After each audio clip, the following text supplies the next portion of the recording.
I'd like to welcome you to the Issaquah School Board meeting for August 7th, 2025. We will begin today with the Pledge of Allegiance. Thanks. I pledge allegiance to the flag of the United States of America and to the republic for which it stands, one nation, under God, indivisible, with liberty and justice for all. Great. Thank you. We are going to start our public comment period with some introductions. And so I will hand that off to the superintendent.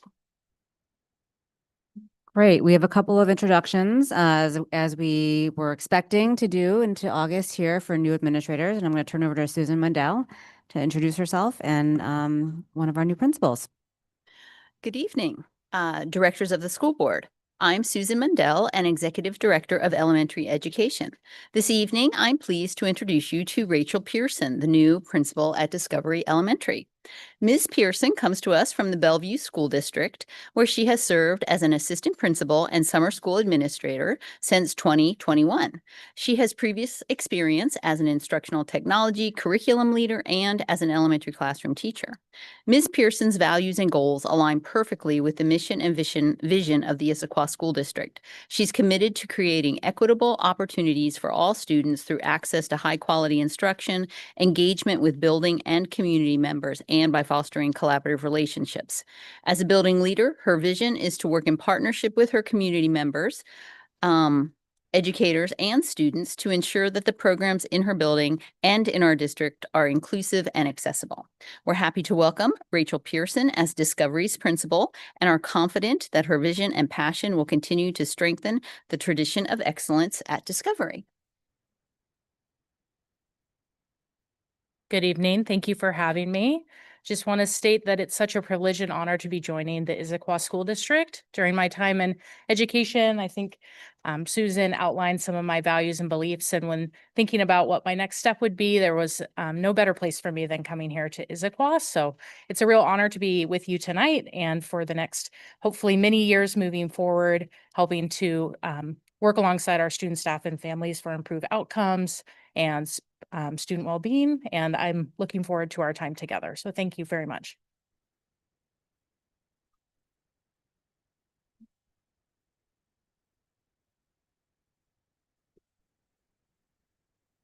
Okay, hello, I'm Martin Turney, Chief of Finance Operations. I have the honor of introducing Mr. Jason Golick, our new Chief Information Technology Officer. Very exciting. Jason brings over 25 years of leadership experience, including more than 20 years in K-12 education. He's led major technology initiatives, strengthened cybersecurity, and kept districts' use of data to make informed decisions. He's a veteran of the U.S. Air Force, worked at Amazon as a network engineer, and most recently held leadership positions in the Bellevue School District, where he served as Executive Director of Technology and later as Executive Director of Business Services, so well-rounded. In Issaquah, he oversees IT, educational technology, and student information systems with a focus on supporting learning, improving operations, and protecting data. I'll introduce Jason Golick. Thanks. Thank you, Martin. Thanks, board. Thanks for inviting me.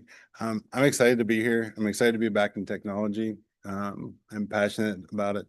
I'm looking forward to the opportunity of working with our students, the staff, the community, the board, yourself, and all my peers on ensuring that we're doing the best we can with our technologies, but also preparing for the future and things like that. So I'm just excited to be in an amazing district and see what we can do with technology. So.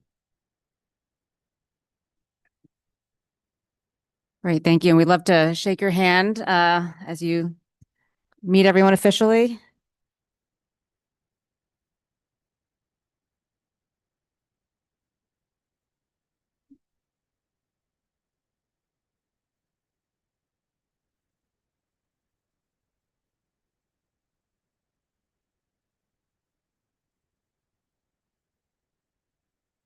Thank you, and we're excited to see the work that will be accomplished.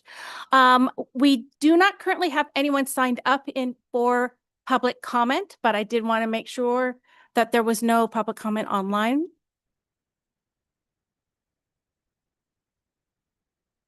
Seeing none, thank you. We will move on to the approval of the consent agenda. The consent agenda is a meeting management tool that allows us to vote on regular agenda common agenda items in a timely manner. So are there any, is there a motion for the consent agenda? I move the consent agenda be approved as presented. Second. Any discussion? All those in favor say aye. Aye. Any opposed? The ayes have it. Now is the establishment of the regular agenda. Are there any changes to the regular agenda? No, there are no changes to the regular agenda. Okay. So we will start with a public hearing for the 2025-2026 budget. So I will gavel us into this public hearing. I now declare the public hearing open for the 2025-26 Issaquah School District budget. And Chief Turney.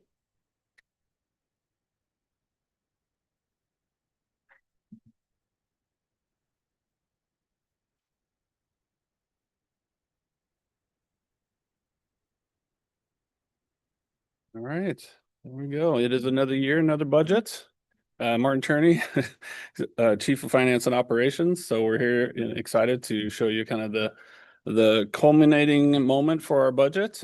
Some of this we've kind of let you know along the way, and some of this will be good information going into the end of the year and then into the next. So I'm going to share the responsibility with Mariah Banasek, our Executive Director of Finance and Budget, and I'll let her kick it off and get it right started.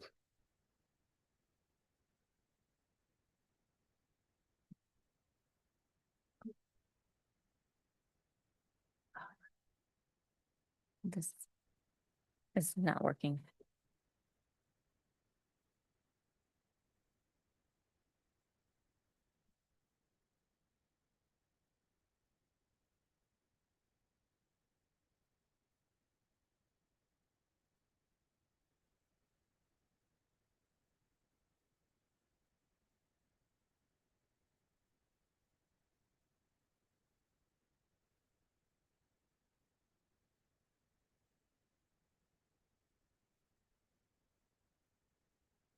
The Chief Golik's back there taking notes already. It's not working. So if you'll stand by as we deal with the technical issues. It is. Oh. Yeah.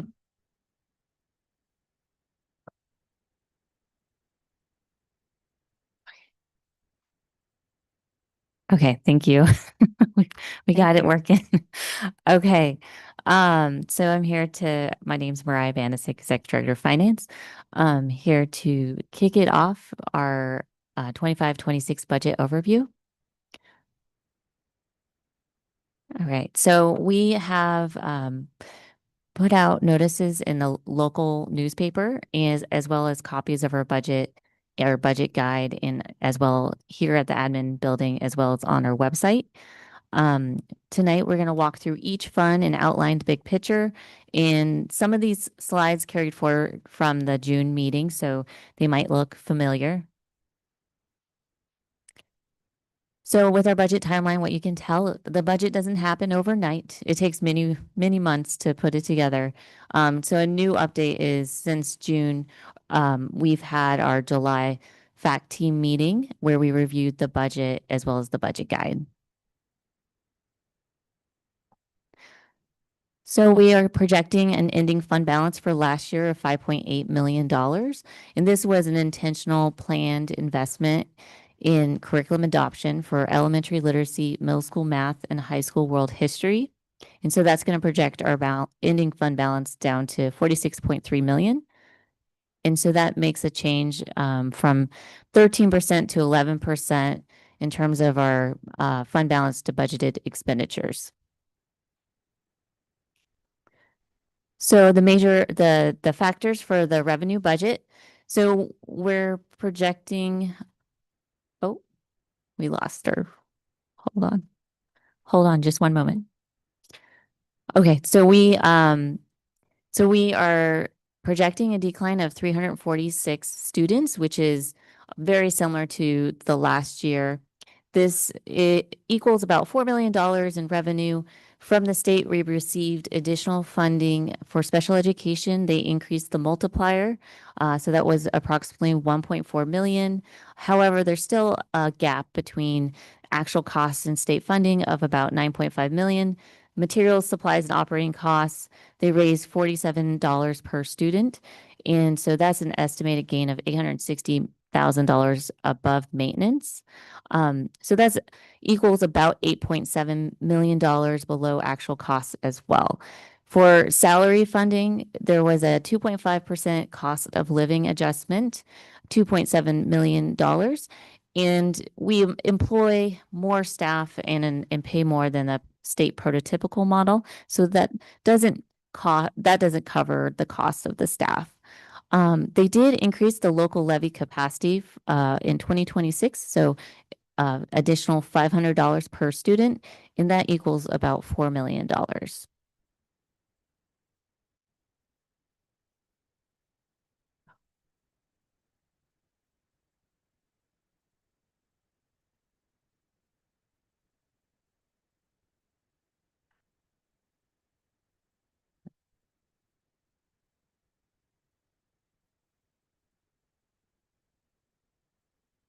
Hold on for get our next slide up.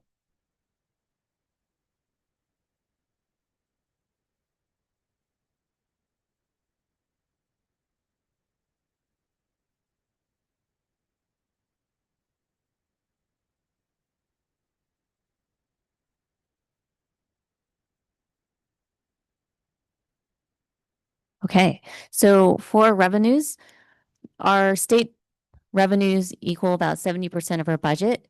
The local EP&O programs, educational programs levy equals 16.6%, which equals over $60 million and is critical to the operations of the schools in the enrichment programs. And then also to note, we get 2.1% in federal funding. So we just want to highlight here, we had this in our June presentation, but just to note, so majority of our federal funding is in special education, Title I, and child nutrition. There were some recent updates where they released the 25-26 funding, but beyond that it is still uncertain. Okay, so since COVID, we had some stabilization, and now we have some drops in our enrollment as some smaller grades move up. In similar decline as last year as well. So this does include Running Start, alternative learning, and transition to kindergarten. Something to note, enrollment is the lifeblood to funding. So that's something that we continue to monitor, to keep an eye on, to watch our revenues and expenditures as we plan for sustainability. And right here, we have our school levels enrollment trend. So you can see that the largest decline is in the elementary level, and then some slight declines in the middle and high school level. And something to note, at these school levels, they don't include Running Start students, where we did see an increase in Running Start at the high school level. And then for special services enrollment, we did have a large increase in special services after COVID. And then we have seen a flattening in recent years. And so right now we're projecting a flattening, but we continue to monitor that and see where the enrollment goes. And I'm going to go ahead and turn it back over to Martin. Thank you.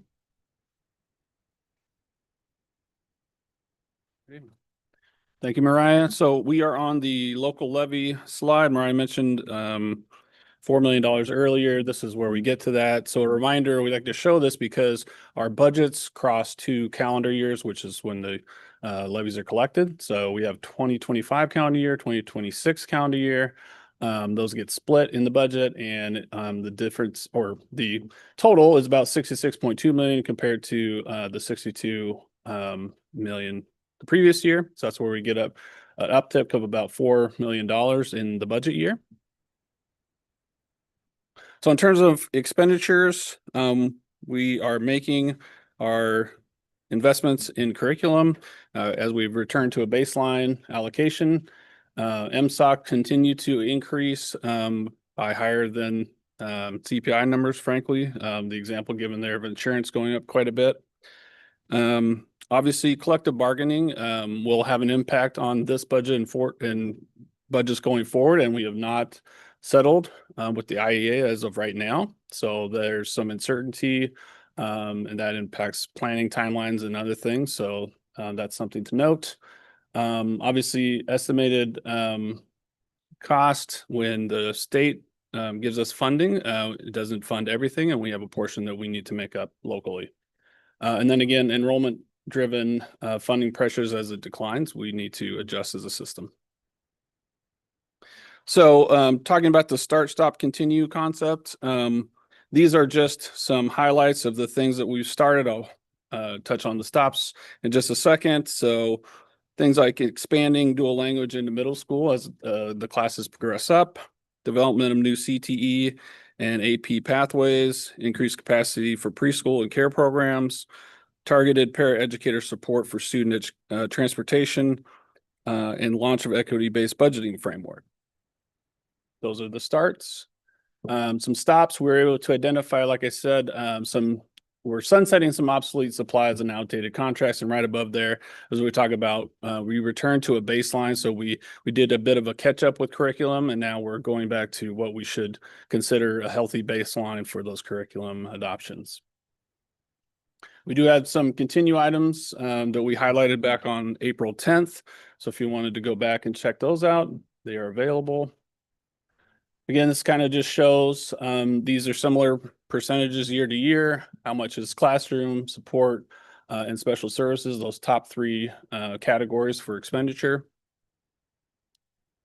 Again, it's kind of the breakdown. This is a reminder of how much the state funds, the small amount of federal, and then our local amount. One thing to keep in mind as we continue to put numbers out is that these are our budgeted amounts. Actual amounts come in a little differently. So when we say the actual difference between what we received and what we paid for locally, it's going to be a different number, right? It's going to be a little bit lower. Okay. Similar for MSOCs, just highlighting how much we have in our budget versus what is state funded. Transportation, again, there's a discrepancy there from what we get and what we pay for. And then highlighting where we're looking forward at the moment for ending fund balance. Obviously, this depends on where we end up at the end of this year, because that becomes our beginning fund balance for the next year. I mentioned those ongoing negotiations that could have an impact or will have an impact, potential adjustments in federal funding. So because we have such uncertainty, those are the things we need to keep our eyes on. And then the evolving costs, just things costing more than by different category than we see as overall CPI. This slide is really a continuation of what I was just talking about. We are in a time of some financial complexity, some uncertainty. We have those persistent funding gaps. Expenditures outpace what we get from the state. Our enrollment being one of the things that we need to be very in tune to and make adjustments annually in our budget. I mentioned that federal uncertainty. So things can change. They seem to change frequently and without notice. So we'll just keep our eyes on that. And then a strategic response underway, looking forward, building out a more 2 to 4 year plan to try to see that we are doing exactly what we can to eliminate as much uncertainty as possible.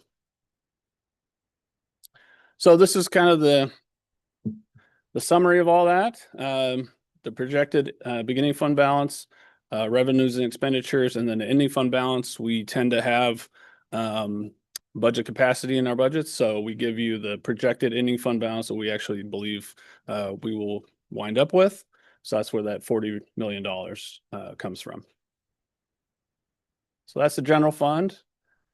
Little bit about capital projects as we transition to the new topic. Wanted to highlight that we have kicked off capital projects oversight committee, met twice. We're getting our bearings.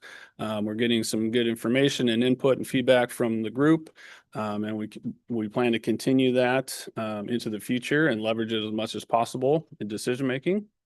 And then, of course, the new high school project. That's going to be the big thing for this budget and future budgets.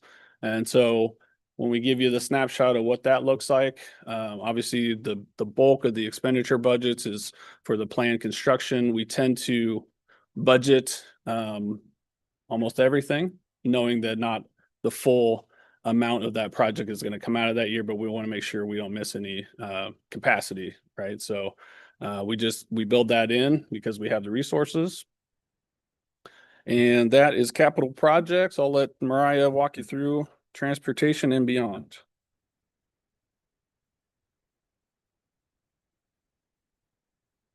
Thank you, Martin.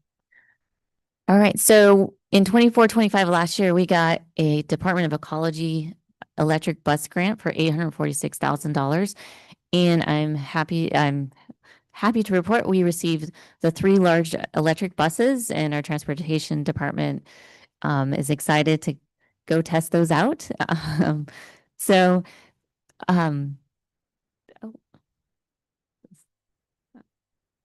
sorry, can't go to the next slide. Okay, there.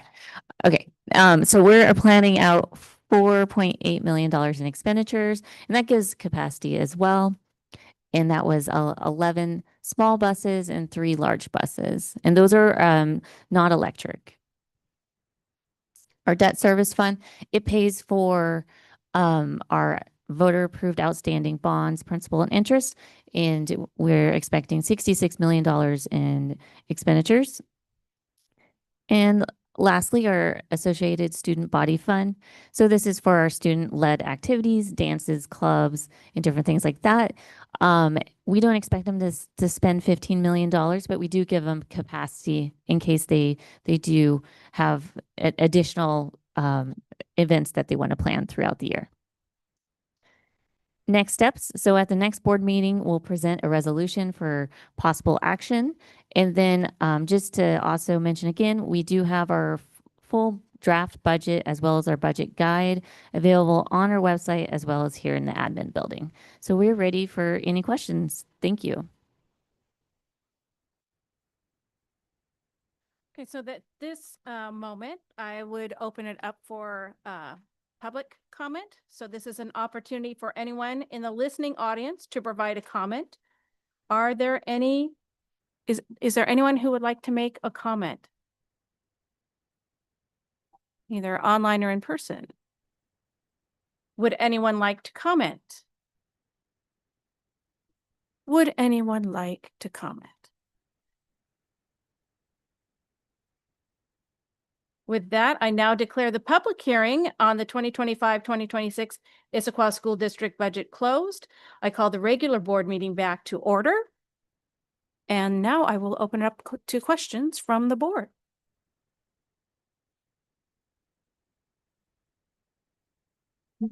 Don't all start at once. Okay, Director Mullings. Thank you. So first, I just want to start with my yearly commercial about the annual budget guide.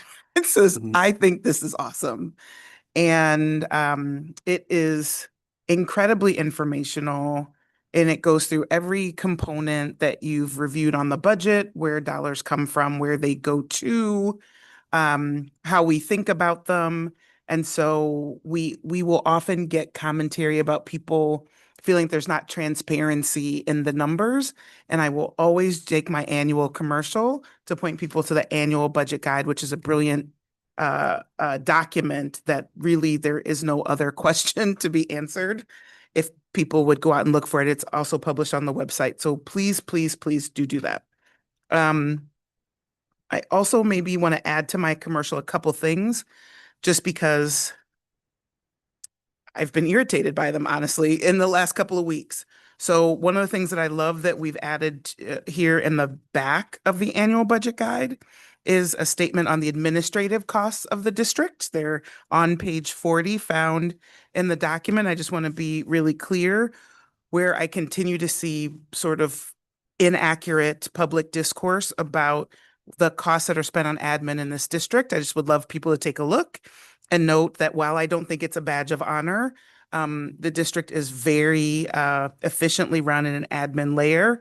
And you can see the comparison at nearly half of some of our peers locally, and certainly below the King County average. So the reality is here in print, regardless of what others may say when they feel like it. And then the other is just some inaccuracies I just feel the need to urge to address tonight on the new high school project. So I think one of the things you went through is the dollars associated with the new high school project, that those dollars are here and ready to be spent on those projects. I have also seen some inaccuracies around monies lost, misspent, or otherwise in that project. And so I'm excited about building that high school on the property that we own. And so I just wanted to maybe address some additional inaccuracies that I continue to see communicated publicly. So dollars are there, and we're going to get ready to get underway in that program. End of Sydney's commercial. So now a couple things I want to talk about. So I'll start with the electric buses. So the electric buses, sorry, it was 3 in total. We that just are received 3 already- buses, yes. Okay. And then the idea of that is, I guess, determining where we can use them, what part of the district. I just know previous concerns have been the terrain, the distances, et cetera, for electric buses. Yep. So that's like where do we think we'll actually put them in Sure. So I motion? believe the plan is we're installing a charging infrastructure up on the plateau at our satellite. We believe that that's the best place to start our trial of these buses, because it's the best spot to get the best out of these. So going up and down in long distances may not be the best for these buses, but we're going to try them out, right? So we're going to try it out up there. Jason's here to let me know if I get any of this information incorrect, but you can get a good charge. You can get right back there, and they can be utilized up on the plateau the best. And as we know more and how they're functioning, that's where we could expand it a little bit further at the plateau. Anything you want to add, Jason? Thanks. Jason Morris, Executive Director of Operations. Regarding the electric buses, we have the 3 buses that we ordered in hand. We are working on some like warranty work and things like that, and making sure they're 100% safe for our kids. The charging infrastructure is going in this week and next week. And that charging infrastructure is located at the Plateau facility. The theory being that we can run the routes, charge them during the midday, run them again. And then as we become more confident in their ability to manage the district, we can route them into longer, more extensive routes. That infrastructure has also been built in such a way that it's easily expandable out to up to 16 charging stations. So the theory behind the project was to get buses, try the buses out, get using them, but also be expandable by purchasing chargers and buses and having the infrastructure underground built out to allow for that expansion easily and quickly. And when you say built out on the plateau location, that's across from Issaquah High. That's the one on Second. Oh, I apologize. The Plateau Transportation Facility is just adjacent to Pine Lake Middle School off 228th. Okay, awesome. Thank you. Thank you. I guess maybe the other one I'd love to dig into is the comments noted around the equity-based budgeting. So I think that's probably worth spending a little additional time on. I think the way it's written in your wonderful guide to the budget is it's getting beyond kind of just how many students in building to adding in some additional, I guess, thoughtfulness around resources needed in the building. I'd love if you could spend a little bit more time on that. Oh, yeah. And so we have, we were already doing some equity work by having some MTSS specialists at our highest needs schools at our elementary and middle school, and also some supports at our high school as well. So, so we have those supports as well as a social worker and a behavior support at the middle school. And then at the high school, we we converted a dean to an assistant principal. And then recently we just hired a director of a director of MTSS as well to help support the program. And so the concept though is, because I think the question that we've gotten, we get them at town halls and other places, is how do we make sure that schools that need more support, that maybe are having more concerns around behavioral issues or something else, how do we make sure that happens? And my understanding, and so I guess is what I want to talk about, is that that's part of what the equity-based budgeting is looking to address, making sure that we have the right resources in the right buildings. Is that fair? Yes, so we have an internal work group. We meet periodically, and we're going to have a meeting here coming up soon, where we look at what are the supports that we have currently, what is still areas that we could address, and then also the recent supports that were given, what were the impact of those? And so the impact is always a question that keeps coming back. So that's something that we really take a look at as a group, as well as looking at data as well. And so we also do look at other supports, like if it's possible, we can increase, maybe at an elementary school, add an additional teacher to lower the class size, if that's a possibility, as well as emergency paraeducators for transportation. So there's some different ways that we're looking at it from, a whole picture. Awesome. Thank you. Thanks. Okay, Director Coyne. Great. Thank you for the presentation. I think one thing that I want to tack on to Director Molling's point is just the meaning behind the public hearing. And for folks that maybe are going to listen to this on YouTube, I just want to make note right now, there's 5 folks that are online and 2 individuals from the community that I can see here that are not part of admin staff. So this is the time when members of the community can come and reflect and share concerns related to the budget. So again, we talked to a lot of people in the community who ask, hey, is this done behind closed doors? And this is the time to come and ask questions. So I just want to make that note on that. And I know, Mariah, you had mentioned, again, when this information goes out to the community, you mentioned local newspapers. Can you explain that process again, how folks would get this information or this wonderful annual budget guide? Yeah, there's a notice in the Issaquah Sammamish Reporter. It's reported twice in July. And then we also put information about how you can get more information. And then we have all the information on our website as well as here, physical documents too, in case you don't want to go on the website. That's great. Thank you. And then one other note, because I was going to ask on the equity-based framework, but I think anybody who's gone through a budgeting process before, and the way that I've understood it sitting on the FACT committee for the last couple of years, is really this is a targeted approach. And we think about, equity-based budgeting to really meet the areas of greatest need. And I think sometimes when we budget at just a very basic approach might be just a peanut butter approach. And this is, we're looking at this more deeply than that. And I think for the community to understand that too, that is what we would want in any budgeting process.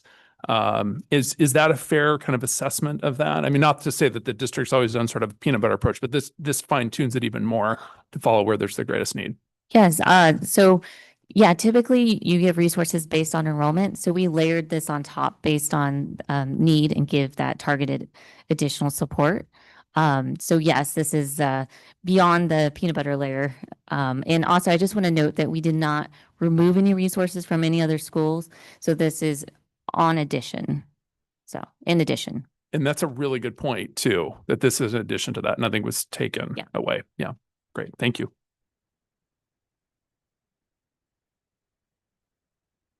Director Gallinger. I have a couple questions. So on page 33, so in your presentation, you talked about how the special services population was projected to be stable, 2,016 students this year we just had and 2016 students this coming year. So I'm curious, what is what's driving the increase in the budget for special services? Did you say page 33 was the reference? Yeah, not on the slides, on the, Oh, okay, so yeah, so let me see that.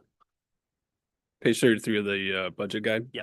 Okay, so the is it the difference between 24, 25 and 25, 26 you're looking at? Okay, yeah. So those are, some million. yeah, those would likely just be increases in staff year over year increases, if I'm looking at that correctly. But if the enrollment is staying the same by your projection that you presented in the presentation, Yep. why is it going up 5%?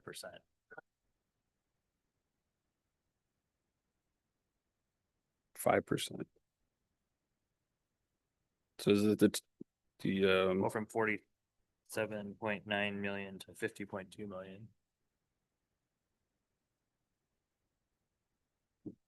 I'm sorry, can you explain what number? Because I'm looking on page 33. Under Special expenditures, expenditures for special services, line, I guess, 20. I see that for the budget, this year is 56.6 million, and in the budget for this coming year, it's 57.8. Right, sorry, wrong numbers, yes. My question is, why is it going up when the enrollment is staying the same? Sure. So without being able to dig into the detail, my first assumption is we have salary increases year to year. So I don't know if that encapsulates the entirety of that increase from 56.7 to 57.8. But that's a reasonable assumption on my part, I think. And then going down to line 30 or 88, is that what it is? Early learning Early programs. learning. Yep. So what is, So that program that includes Basque. And so as we begin to try to expand the programs and especially into middle schools, if we have the opportunity, we budget for that. And that one being a revenue generating program, there's typically an offset on the other side of the equation with the revenue. so Basque is going into our middle schools this year? No, what we're doing is we're essentially budgeting for potential. I know the question was. Yep. Is Basque gonna go into our middle schools this year? I believe we are exploring the option of doing that. Jason looks like he's gonna potentially give us some details. Exploring it for Yep. years. Currently for Basque, we are finishing up our return to our middle school summer programming, which by all accounts has been very successful. Our plan, Director Gallinger, is to not this school year, but next summer, try to expand the summer programming. We'll be doing some surveys of our parent communities to identify what type of interest there is in during the school year programming. So our goal set is not to be opening a during the school year program this school year, but be planning for it and preparing for it. And if we have the interest from the community, attempting to double the size of our summer programming in summer of 2026, and then the 26-27 school year, we would be interested in opening middle school programming if we have the parent student demand for it. We're also looking at some ideas to possibly expand summer programming for our preschool students, 10 months from now, next summer, in an attempt to provide programming for 3 and 4-year-old preschool students. Yeah, I just think it should be a higher priority because, I mean, I think that's something that protects and grows enrollment, especially at our middle school where you see some of our sharpest decreases forecast because parents really need and count on that. So if they have to make choices to go to a school that has that versus a school that doesn't have that, that's, I think, a huge factor. Okay, thank you. And then my last question is on page 30 of the budget guide. So in the bottom for staff counts, our enrollment declined last year by roughly 200 students, but our general fund FTE certificate employees increased by almost 50 staff. What drove that?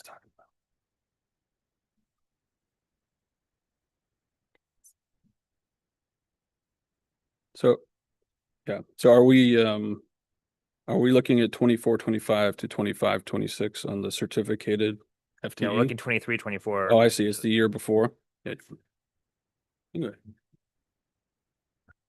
So we had the 1-year curriculum adoption that increased some of the TOSAs, as well as we didn't project our loss as much as we ended up having. And so we did have more staff budgeted than the students that came in for that year. Oh, can you remind me what we were forecasting our enrollment to be? I could get exact. I would, to estimate it, I would have to get exact.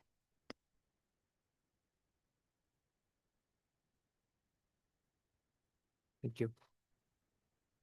Okay, and just quickly, I did some calculations. So our special ed difference between the 5.7, the 57.7 million and the last year's is a 1.9 increase, which is the same as the overall budget.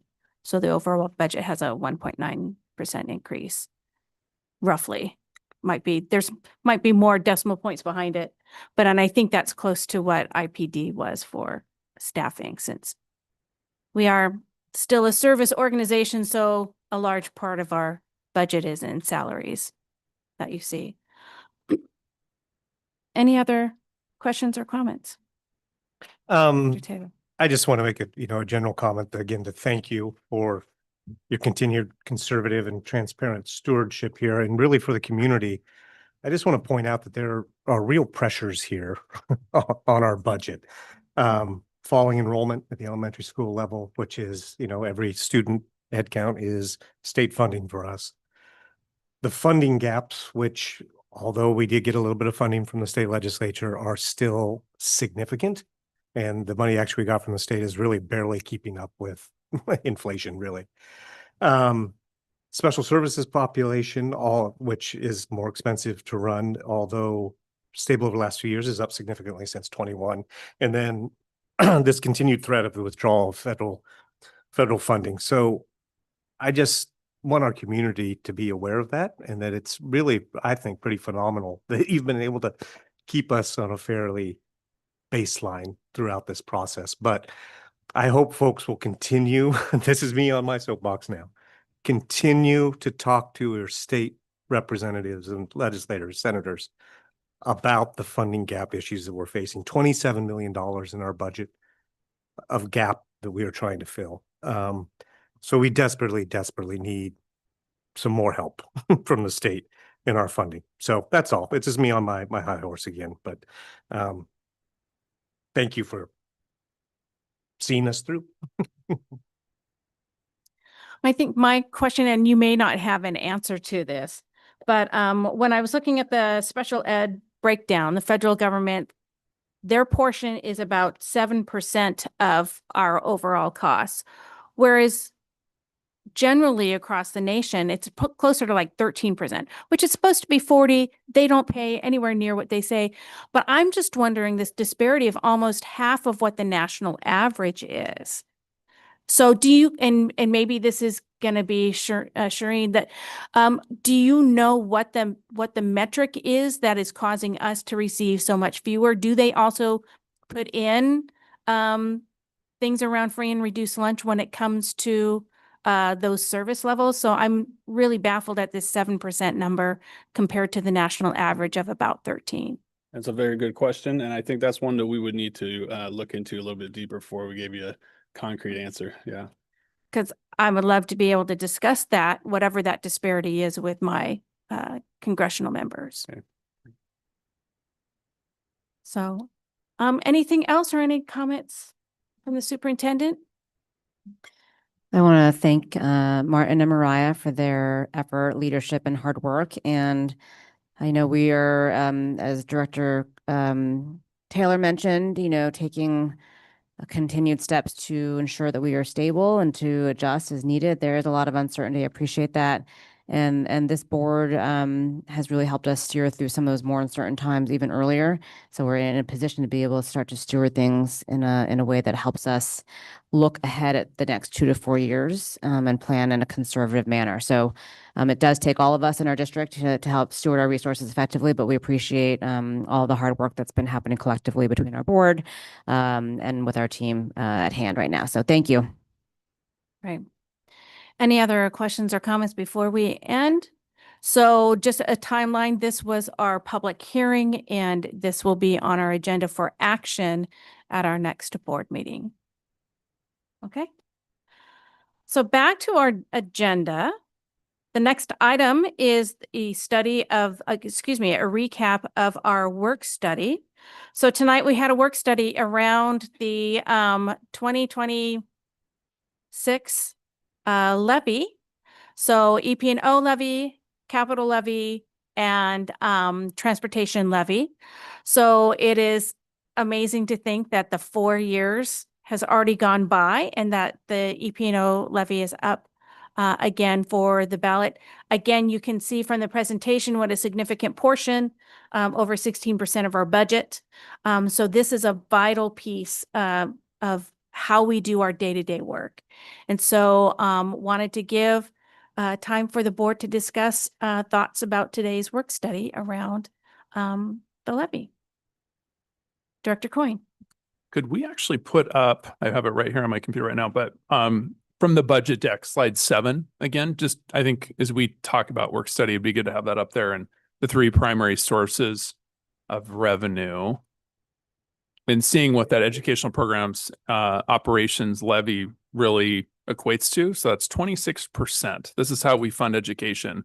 And again, I'm going to go back to conversations I have frequently with members of the community when we talk about funding education and the importance of levies as part of that. And so it was good to have this preliminary conversation tonight in terms of what's going into that, what that will look like. And again, just tying it back to the importance of funding education here in Issaquah. So those are my thoughts.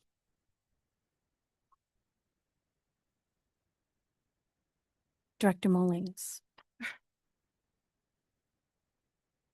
So it was a good conversation in the work study. Honestly, between my pre-read of the budget presentation we just ended and this levy presentation, I realized I had them both in my head at both times. So it took a little unraveling to make sure I was on the right conversation. But I think it's, again, as Director Quinn just said, it's an important part of the funding of the district. The way funding of schools works in Washington, this is a requirement, not an option, in order to have local contribution to our schools. And so that comes out in these 3 critical levies: the programming around EP&O, how we maintain our $1.3 billion of building assets in the districts in the capital levy, and then transportation in our buses. And so obviously that takes a good amount of planning to figure out, what does that mean? What work do we need to get done in the district? i.e., what are the projects we need to get done as far as capital and building work? How do we maintain our top fleet? Because we go over 110 square miles. And then how do we make sure we have all the funding in place to have the supports and programs that our students need? It brings in, things like our tax rate and the cost of the real estate taxes in our area. It brings in building in the 5+ cities that our district covers and where they're going to build new housing and how many new students should we expect from that, how you collect money out over time and try to project that with this amazing finance department that figures out how to make all the math work. And then, what do we think is most important to come up with the start of the conversation that then the community members can get involved in and really start to prioritize along with us. So it's pretty dense stuff to figure out how all those factors come together. And so I guess all I will say about that is each and every category is necessary. I want to make sure as we go into this process that we've got clear statements of what exactly is the community gains that our school district, our students gain from each of the pieces of funding that we're asking for. And then, I think we'll settle on what timing this needs to run, but certainly in 2026, in order to make sure that last conversation of budget all stays on track and we can all keep providing the excellent educational environment. So incredibly dense topic, lots of spreadsheets and small numbers, and deeply appreciative of the amount of work and thought that goes into even starting the springboard conversation.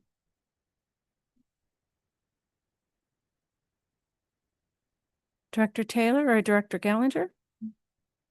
I'll just make, kind of piggyback on those comments that the levy is just really, levies are just critically important. And it is a very broad swath of things, for lack of a better word, that we are dependent on that money for, technology, facilities, programs, staffing, all of those things.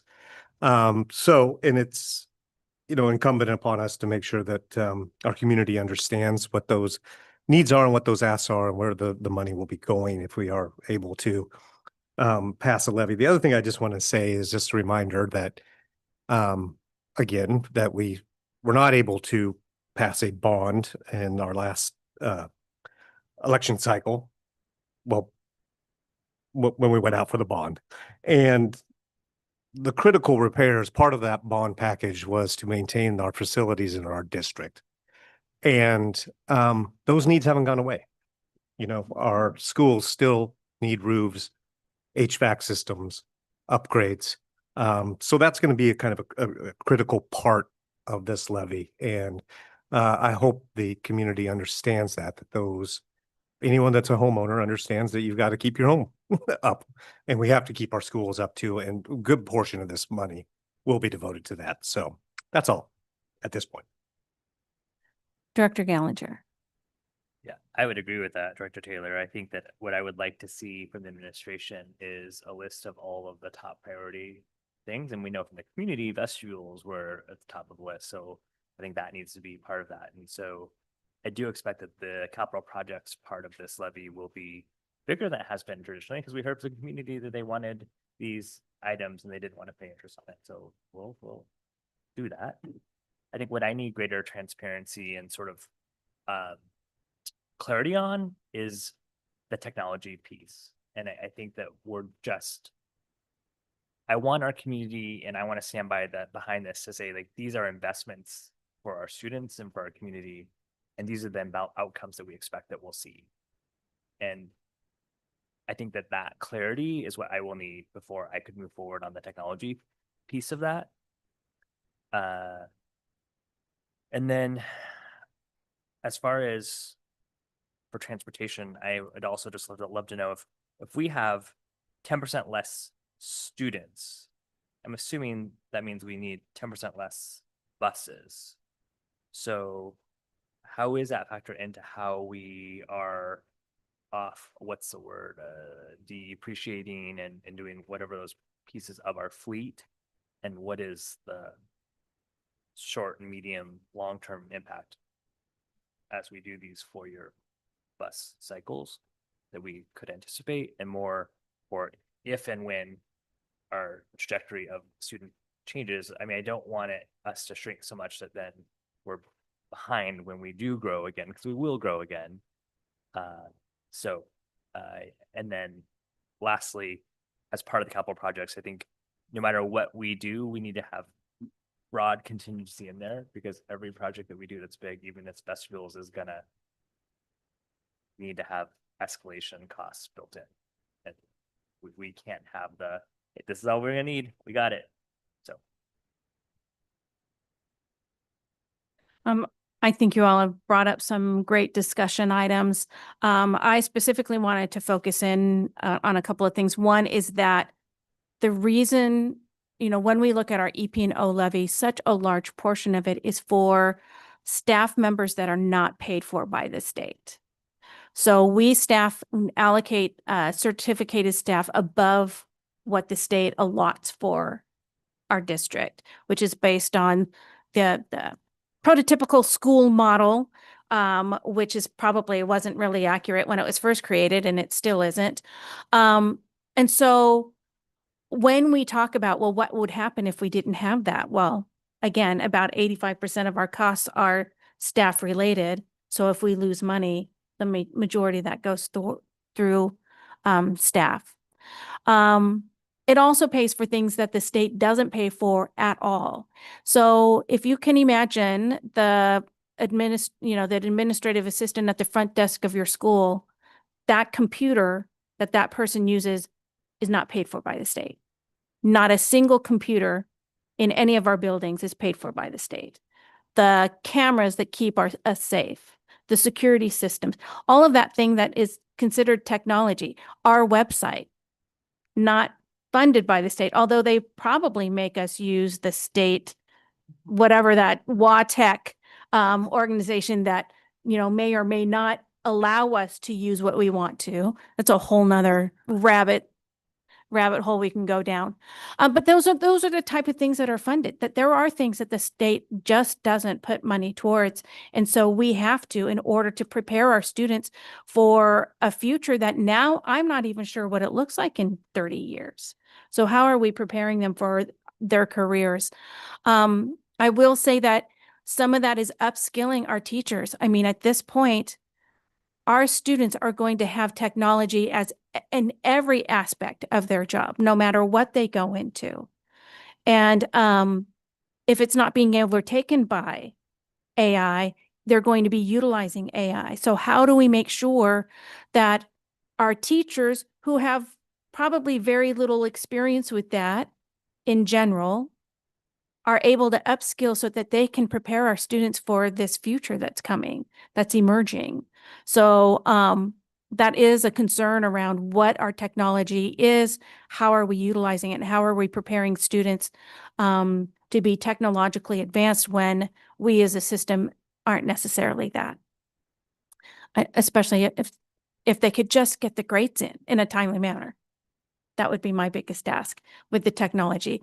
Do we have a system that makes that easy for them to use? Because our high school students have basically have 7 different bosses that do things 7 different ways. And we've got to have a system that is able to streamline that. So our students' expectations can be similar regardless of what class they go in. And the technology that they're utilizing, the technology that they're using to turn product in is similar across those classes. And that, I think that was my 2 biggest pieces beyond the special ed discussion that I had just with the budget. That ongoing, it continues to be something that if our community does not fund our EP-No left dollars, just the significant impact on our students receiving special services. And I think we can judge ourselves as a community by what we do for those who need us the most. So with that, with no other comments, we can move on to the next agenda item, which is works in progress. Superintendent. Great, thank you. I also just want to share I appreciated the work study discussion and particularly the conversation that we spent a lot of time on with technology, which was reflected here in the debrief. And we are making moves to invest more heavily in our ability to build ourselves up infrastructure-wise, but also capability-wise. So we aspire to both be a leader, but also we still have work to do ourselves. So I appreciated that, and that's a dual pattern that we need to work on. But thank you to all of our team members who've been working this summer. Someone asked me today, do you work in the summer? And does everyone work in the summer, or do you all have a teacher schedule and you're all off? And I said, nope, we all have different schedules. And many of us are working in the summer. In fact, that is some of the busiest time for many of our employees. Our operations team in particular is in charge of making sure our buildings and grounds are ready for students and staff to return for the school year.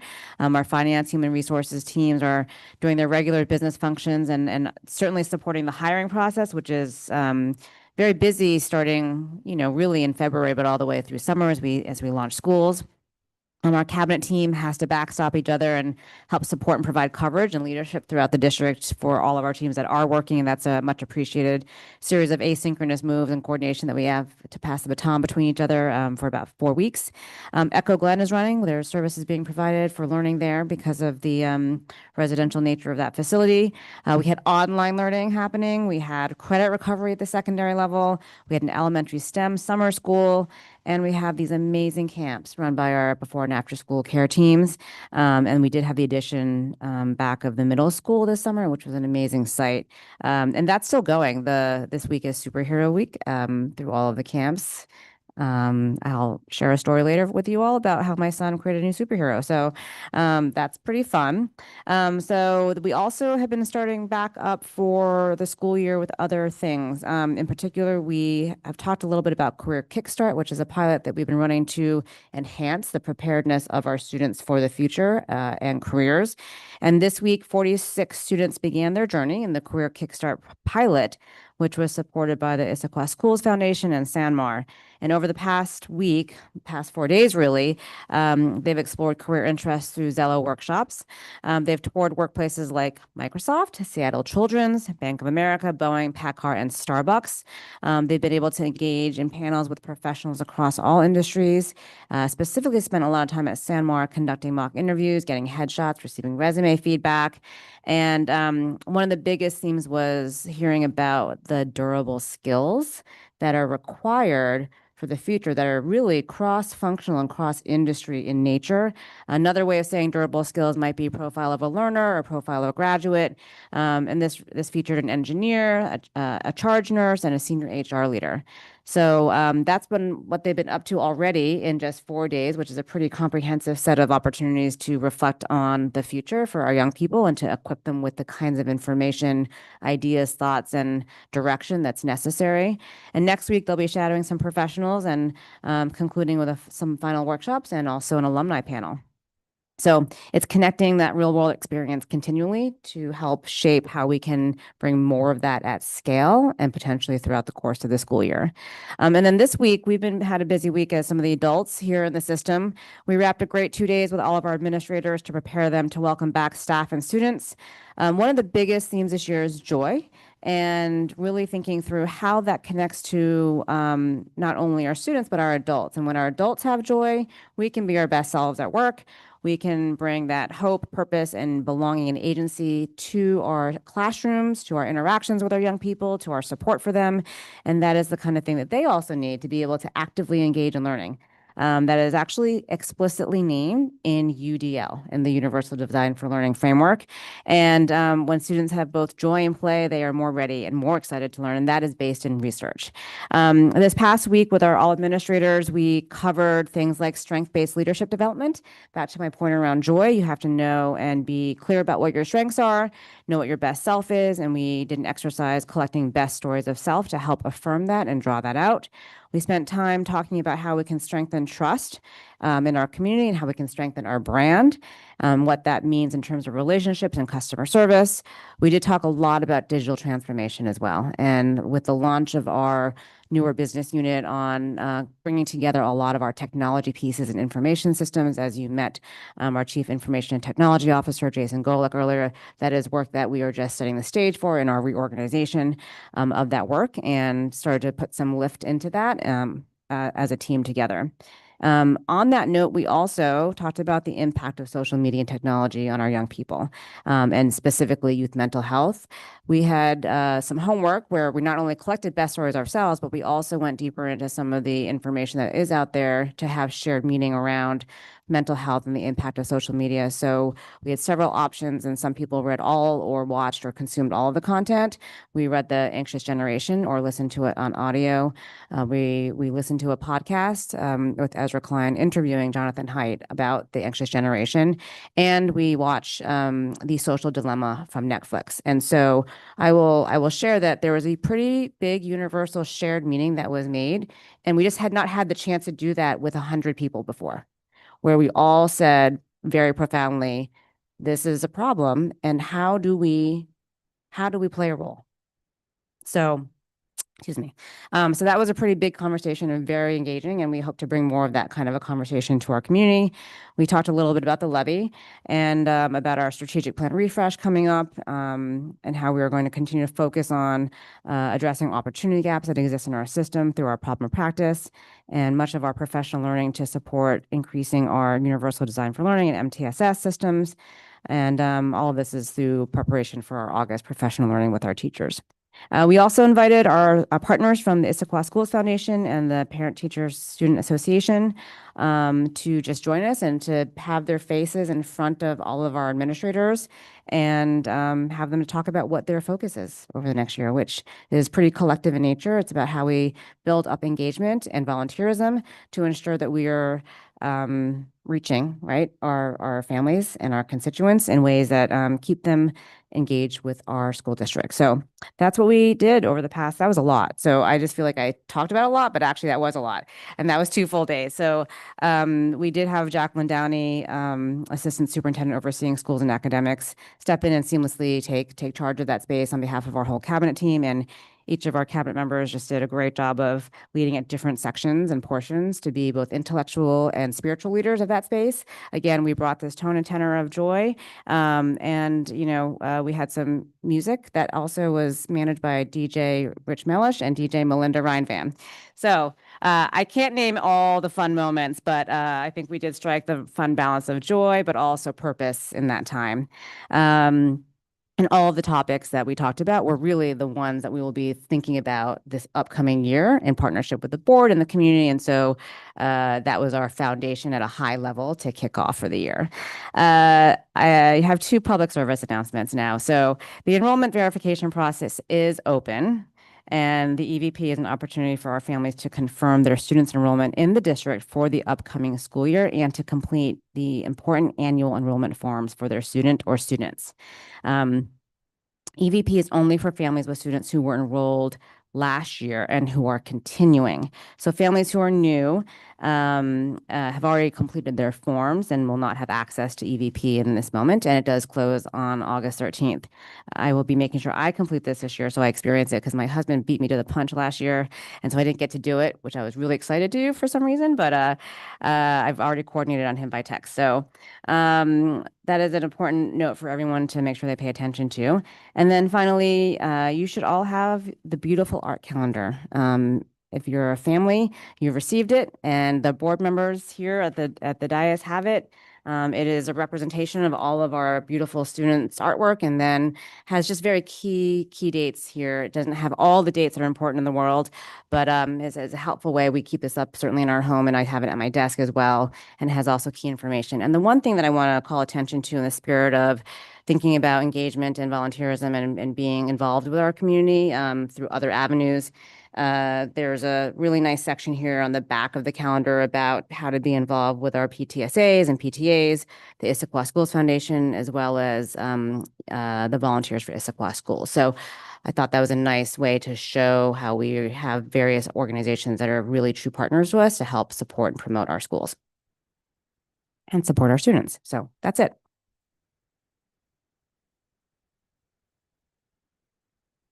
Thank you very much. So a lot is happening in the building. Next item on our agenda is our school improvement plan meetings. So wanted to give some time to discuss based on how we structured things last year as we're moving forward with structuring this year, what our system is going to be. I think this year we will be doing it by feeder patterns. Is that correct? So that is a little different. Last year we were doing it by basically grade level. So how is there additional data that you want? I think over the past few years we've had really good solid work on the data set, really improving what that looks like for us to be able to utilize. Thank you to Rich Mellish for that work. But looking at how we want that discussion to fold. I think I liked last year not having, you have 9 minutes, go. But just wanted to hear from the board some hopes and expectations. Director Coyne. One thing that comes to mind, I know for Director Taylor and I, this will be our first time formally on the board where we'll go through the feeder pattern structure. And I know I've heard from the tenured board members that both options are great. So it's hard to pick one, which I think this one will be great too. And as I think about feeder pattern, I think one thing I would love to really dig into is just transitions. As I think about the feeder pattern, that transition from elementary to middle school and middle school to high school. And how that, where there's areas of improvement, we think about, kind of some of the positives, the negatives. I really would like to drill into that. And I think we have a unique opportunity when we're having, the feeder pattern structure. So that would be my thought.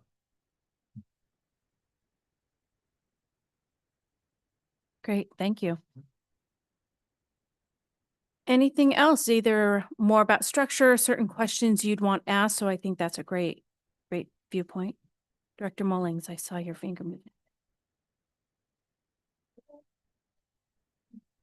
I was thinking, we have an afterwards meeting, but maybe it would be nice if we actually had it before a lot of the data at a high level and got to have just a data discussion before we kick them all off.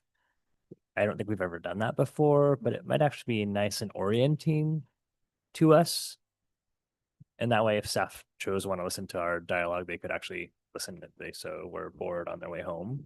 But I think it would get us sort of focused on sort of the bigger pictures and draw our attention to things that you want us to draw our attention to that we frankly just don't have time to, because we wanted to spend time doing sort of serve and return with the building leaders.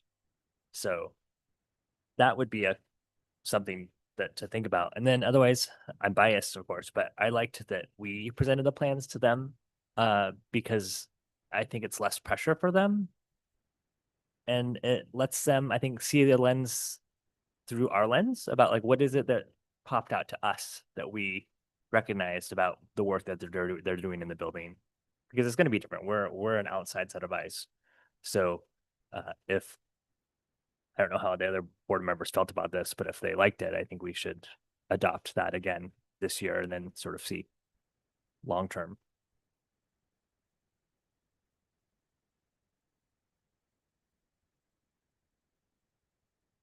Sorry, as I was writing.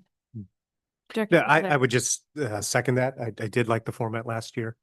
I also think there's a benefit to that in that, the schools put a lot of effort into their plans. And we put a lot of effort into reading all those plans. So if we can narrow the discussion of an overview of what's in the plan, because everyone knows what's in the plan, and focus more on either set conversation pieces, which we can determine, like, what are the keep doings, what are the stop doings in your school, or a set of focus questions to have. I get the most out of the conversation, I guess is what I'm trying to get at. So that would be my suggestion, but I did very much like the reflection that we were able to provide the school leaders as an entryway into that conversation. Director Mullings. I think that over the years, regardless of whether we've done it as feeder pattern or by grade level, I tend to end up with the same questions. And so maybe it is helpful to get those out first and kind of see what we can do about them. And a couple ones you mentioned, one of my big ones always been the transitions. Like, what do we do to actually facilitate, whether it's data sharing or information sharing or patterns that happen between the transitions. Attendance is always an important one. I think I would love to know what we're actually doing about attendance, right? It's fascinating to me that we see attendance change as kids get older, but that they're the same kids. So we kind of report on the fact that the attendance changes, but how, what's the interruption of attendance is one that always comes up for me. And I know there's lots of things we're doing, we're reaching out to people, et cetera, but like, is there something else or some new thinking or something we need to do on that? I think we tend to get into conversations about underrepresented populations in the schools that have the largest number of underrepresented populations. And what I'm very interested in, if you look at, sure, yes, we have schools that have higher numbers of Black students or Latino students. But if you look at across all of our schools, it's actually not those schools that have the majority of our Black and Latino students. So we probably have 2, 3 elementary schools that have high numbers, but it's really the rest of all of our elementary schools that have most of the population. And somehow I think we tend to have the schools that have the highest number of underrepresented students carry the message where they're actually don't have the most of our population. So how do we go into those conversations and really feel like all of our schools, even if they have small numbers, are equally compelled, equally urgent of what we're doing to make a difference with the underrepresented populations. And then the last one I'd love to have more of a conversation about is where we see standard deviation differences. I think we see everybody's data and like, I don't know, my 26 different piles of data, but what I would love to see is like, where am I have the conversation that's really about where am I consistently underperforming in whatever number, where am I consistently overperforming, and what does that mean? So how do we not just look at every piece of information, but really hone in more quickly on where should I be learning and where should I be sharing from those higher performing areas? And each schools have different statistics, right? That they're performing higher on and better. But I feel like we don't really, if we could get to that more quickly, which is some of those differences in standard deviation in performance and how do we actually cross share that information? Those are the things that come to mind. But I realize I ask the same questions every time. So it is kind of good to get them out early. So thank you. Great, thank you. I think these are some really great ideas to what we can do consistently, but I love having the discussion about the data before we get to the meetings. It ensures that we're looking at it holistically across the system and that it's like, oh, I have an SIP meeting this week with these schools, so I'll look at these schools. So I think that will be helpful to have an overall discussion. And about really looking at how are we looking at that data? I would agree around the attendance data. I think is if they're not in the classroom, how are they learning the content? And when you have a teacher at a graduation talk about students not attending the class, I'm like, okay, maybe attendance is a topic that we need to work on. Even down to I skipped that class so I could go study for this other class because I think I'm okay in that class, which I would suspect is why that teacher was finding kids not in her classroom, was because they were doing okay and they needed to go study elsewhere. And so all of that about attendance. And I think some of that might even relate back to if I'm not enjoying school, if there's no joy in school, it's going to be hard to get out of school, out of my bed when I'm already dealing with, anxiety and depression and mental illness that we know that such a large portion of our students are dealing with. How do you then move them? Maybe it's some data around, what are the percentages at our schools, at least at the middle and high school, that we know where we have mental health data, where students are struggling with that. How is that proportional to the attendance record in that school? So I think some of those things are, and then around engagement. And it's really hard to know, is a student not engaged in school because they are struggling, or are they struggling because they're not engaged in school? And it's really hard to know which one of those there are. But I think I'd like some discussion around what are we doing to help get students into the school building, because once it starts to become a cultural norm that students aren't going to school or aren't going to a class, then things are going to fall off. That's the beginning stages, I think, of some of the struggles that they'll have later on. So great. So that will be some agenda topic then prior to the SIPs beginning. Director Coyne. Sorry to interrupt there. One thought I had on data. I think one thing I get challenged a bit with the SIP data is there's so much of it. And it reminds me of a leader I had many years ago who I presented data to, and he said, so what? Like, what am I supposed to be looking at? And I worry a little bit with the SIP data. Sometimes maybe we go down a rabbit hole that we really shouldn't be, or that there's things that we should be looking at. And I don't know if there's a way to elevate some of those data points. We're really looking at the important things at certain schools, certain feeder patterns that really would guide the conversation. Because sometimes I have found in the SIP conversations that I've participated in the last couple of times that I realized, gosh, we didn't hit the point we really should have, or we didn't get to something that's clearly important. So if there's a way to structure it so we can really hit the big stuff, the really big important data points, that would be useful. If it can be framed in a way so we really focus in on that. Thanks. I think that's the point of leading off with the conversation before we actually go into our SIPs. Yeah. But I think too, I agree, but then also getting, from the district, sort of an analysis too of where we should focus it, where they're seeing some trends as well to help to guide that conversation too. Well, and it might be relating it back to our strategic plan, especially around disproportionality and trying to reset the expectation that it's not that right now we know if we look at this school, I can automatically assume something about the passage rates in there. So how do I get away from your zip code determining your success in school and being able to see some of that data? Yeah. Any other thoughts before I move on? One more. No? Okay. Okay, so then I will go on to my topic that I am dreading as board president, which is the WASDA Board of Distinction Applications and Board Self-Assessment. So I already feel like I'm behind. The deadline is September 8th. So that's like, oh, it is a week and a day. A month a day and a day. Well, it's going to feel like a week before I know it.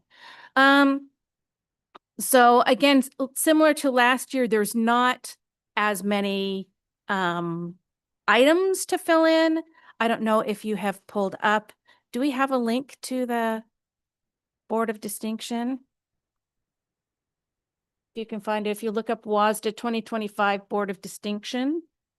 And then there's a button that says apply now. You can bring that up for board members to look at.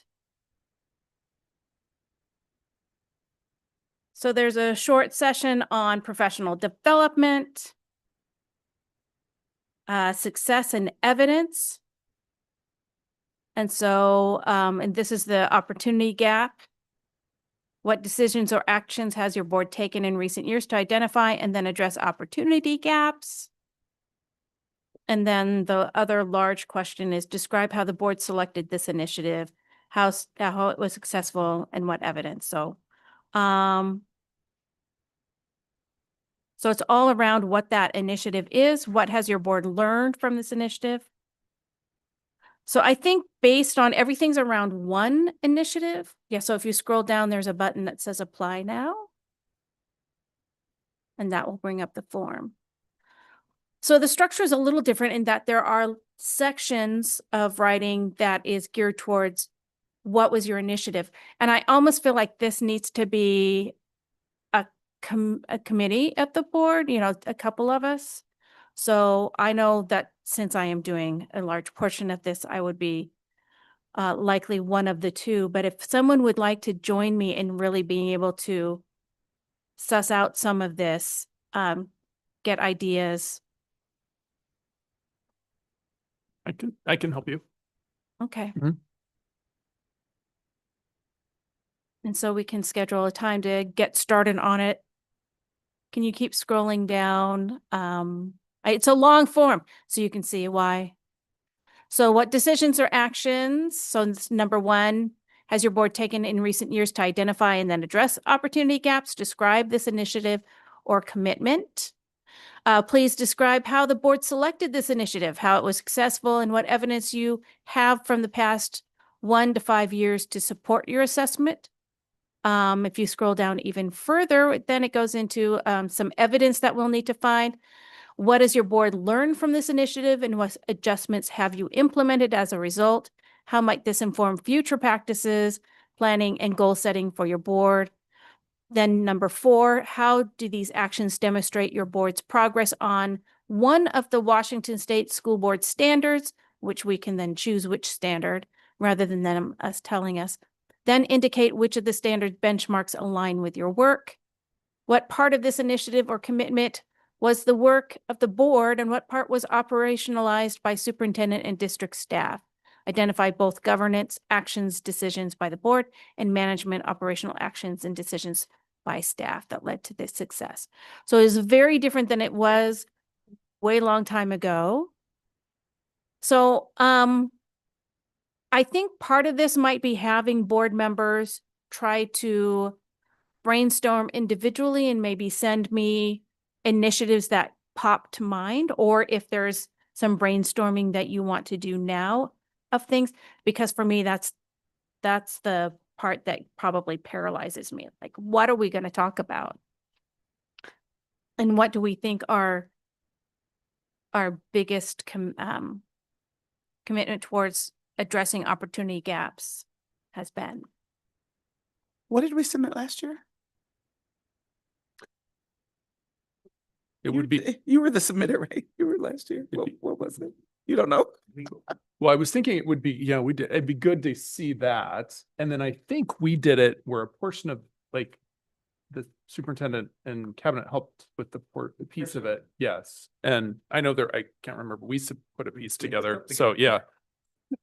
I don't remember. We provided some minimal assistance I with think- data, but based on the request after you met. So after you meet and have more of a, Okay. but happy to help in whatever way Okay. possible. That sounds good. I mean, was it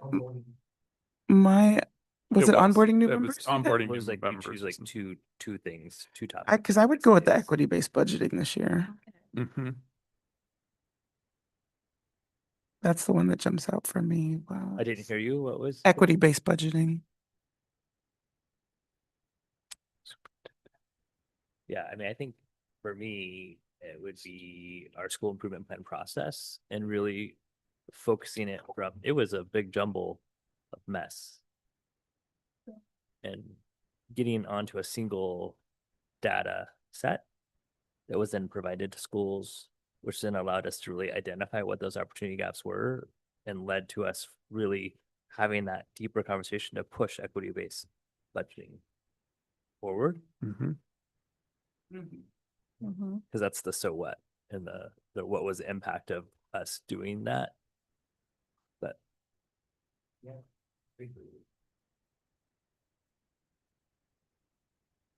And then the year before that, I think we did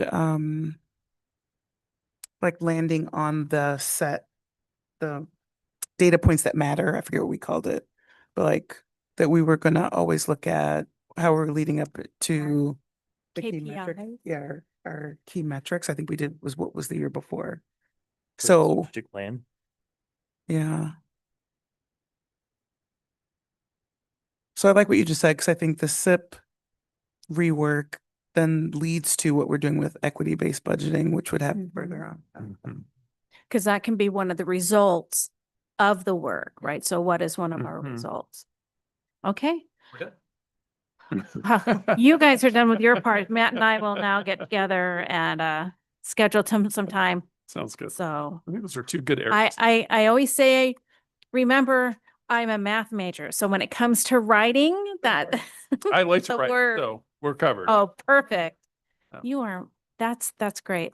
And the other thing is, I don't want to be the president that doesn't do Board of the Year, a Board of Distinction, because we are the only district in the entire state that has been a Board of Distinction since it's been offered. And the pressure's on. It's so much pressure, actually. It really It is. is. So I don't want to be the one to fail. Don't need to add that to my list. Next on the agenda is legislative matters. None at this time. None at this Other than we have, primary election this week and a lot of ballot counting going on and all that, but I don't have anything currently at this point. Okay. And I don't think there's any surprises in our state races, so. Announcements and correspondence.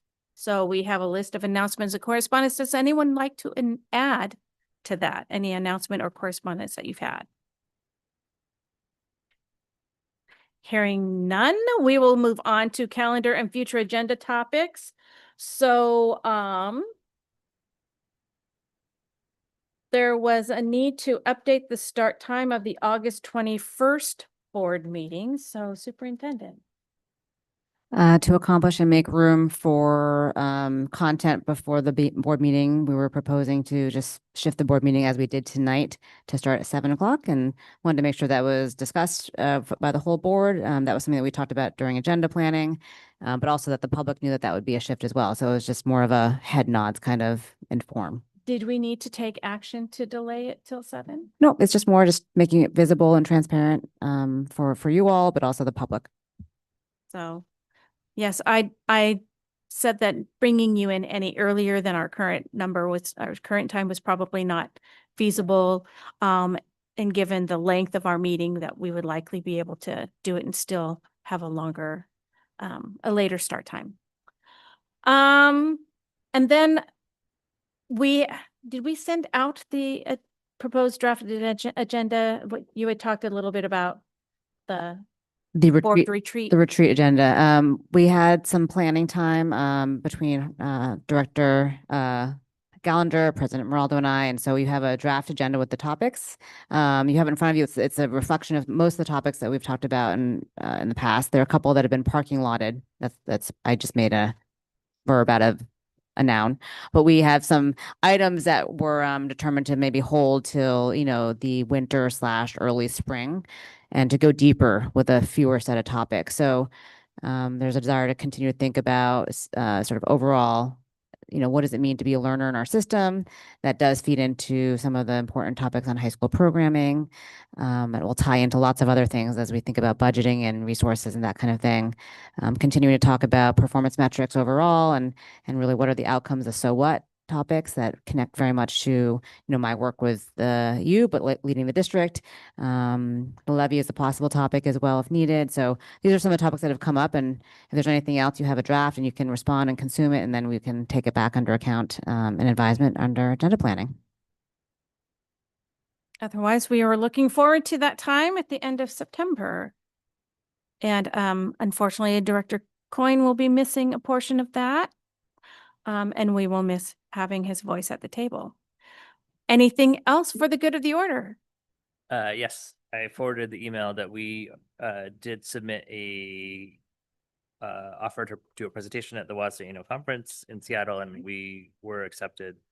We don't know the time or date or whatnot. So if you have interest in being part of that, then let me know. Okay. I also had a few notes. One was back before that thing that happened in 2020 and 2021, when there was either, I don't know if it was a new employee welcome or a new teacher welcome, was where they all come together, that board members were invited if they had time to attend that, at least for the luncheon portion. So they're there all day and during lunch. We'll make sure we get that date out to you all, and if more than 3 of you join, then we'll make sure we notice that appropriately, but we'll ask for some responses to make sure we handle that well. Okay. That's great. And the other thing, I didn't know where to put this, that came to my mind when we were talking about different items, was that for this coming calendar year or this coming school year, starting in October, is a healthy youth survey. And I really want to drive home the importance of that. We were very close last year. I think we had 41% of seniors take the Healthy Youth Survey. If it's below 40, we can't use the data. That happened in Renton in 2021. They only had 39% of their seniors take it. So that data then doesn't get released. So they have no idea what those numbers were. Their response to that was to not provide it to 12th graders in 2023. That is another subject. So I want to make sure that our community understands the level of importance of that data. All the things that the school does driven by that data, what the board does to evaluate ourselves on that data, and how our community partners utilize that data. So it's very, very important that we get that students understand that it's completely anonymous. It's not like some places where there's a number associated with it that can match back to a student. They are completely not identified. And so we want them to be truthful, and it's important for them to be honest with us, to be able to assess what work we're doing well and what work we need to do. So I just wanted to share that. Director Mullings. The thing that came to mind for me is the board member handbook. I thought we did a refresh. Did you both do an edit? The one that's out here is 2023. Yeah. Is there a new? Okay, so I just want to make sure, given that we will have at least one new board member, that we did it in advance of the, Like we the- did forum we did for interested potential board members. candidates. Yeah. Okay, so that would be awesome. I just want to make sure we have the most current version of that available as well. Thank you. Anything else for the good of the order? Going once, going twice? We are dismissed.